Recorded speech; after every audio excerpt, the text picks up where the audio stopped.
Shalom, selamat pagi untuk kita semua. Follow the Bible kita pada hari ini tertulis di Alkitab Imamat 3 dengan judul Korban Keselamatan. Jikalau persembahannya merupakan korban keselamatan, maka jikalau yang dipersembahkannya itu dari lembu, seekor jantan atau seekor betina, haruslah ia membawa yang tidak bercela ke hadapan Tuhan. Lalu ia harus meletakkan tangannya di atas kepala persembahannya itu dan menyembelihnya di depan pintu kemah pertemuan. Lalu anak-anak Harun, imam-imam itu, haruslah menyiramkan darahnya pada mezbah sekelilingnya. Kemudian dari korban keselamatan itu, ia harus mempersembahkan lemak yang menyelubungi isi perut dan segala lemak yang melekat pada isi perut itu sebagai korban api-apian bagi Tuhan.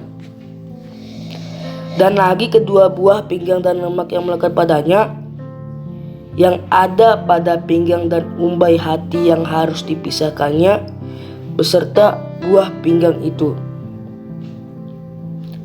Anak-anak Harun harus membakarnya di atas mezbah, yakni di atas korban bakaran yang sedang dibakar di atas api, sebagai korban api-apian yang baunya menyenangkan bagi Tuhan. Jikalau persembahannya untuk korban keselamatan bagi Tuhan adalah dari kambing domba, seekor jantan atau seekor betina, haruslah ia mempersembahkan yang tidak bercela.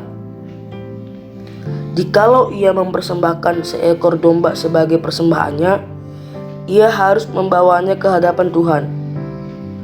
Lalu ia harus meletakkan tangannya di atas kepala persembahannya itu dan menyembelihnya di depan kemah pertemuan.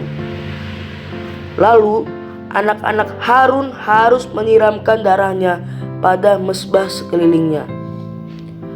Kemudian dari korban keselamatan itu, ia harus mempersembahkan lemaknya sebagai korban api-apian bagi Tuhan, yakni segenap ekornya yang berlemak yang harus dipotong dekat pada tulang belakang, dan lemak yang menyelubangi isi perut dan segala lemak yang melekat pada isi perut itu, dan lagi kedua buah pinggang dan yang lemak yang melekat padanya, yang ada pada pinggang dan umbai hati yang harus dipisahkannya beserta buah pinggang itu.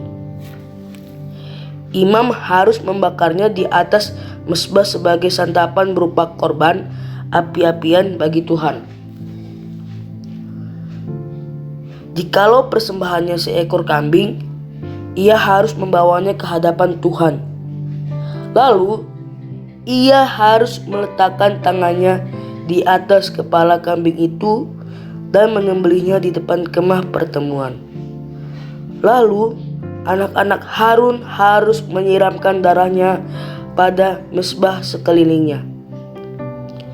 Kemudian dari kambing itu, ia harus mempersembahkan lemak yang menyelubungi isi perut dan segala lemak yang melekat pada isi perut itu sebagai persembahannya berupa korban api-apian bagi Tuhan. Dan lagi kedua buah pinggang dan lemak yang melekat padanya, yang ada pada pinggang dan umbai hati yang harus dipisahkannya beserta buah pinggang itu, imam harus membakar semuanya itu di atas mezbah sebagai santapan berupa korban api-apian menjadi bau yang menyenangkan. Segala lemak adalah kepunyaan Tuhan. Inilah suatu ketetapan untuk selamanya bagi kamu turun-temurun di segala tempat kediamanmu. Janganlah sekali-kali kamu makan lemak dan darah. Sekian bacaan Follow the Bible kita pada hari ini. Terima kasih, Tuhan memberkati.